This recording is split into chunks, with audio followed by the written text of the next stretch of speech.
பிறக்கிறது. இது தாய்க்குள்ளே மட்டும் பிறந்தால் இப்படி தான் இருக்கும்.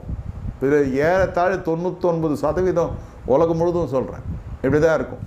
ஏதாவது கிடைக்குமா, ஏதாவது கிடைக்குமா, ஏதாவது கிடைக்குமான்னு இப்படி கரங்களை உயர்த்தி கண்களை மூடி எருதித்து திறந்து கர்த்தாவேன்னு சொல்லி பாருங்கள்.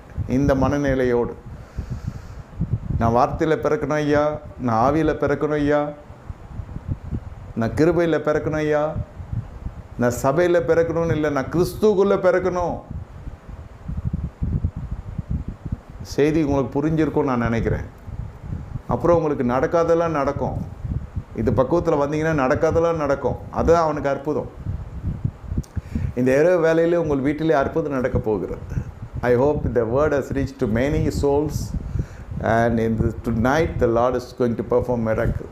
இந்த ஊடகத்தில் எந்த நேரத்தில் கேட்டாலும் சரி, உங்கள் வீட்டில் அற்புதம் நடக்கும். எழுதி வைத்து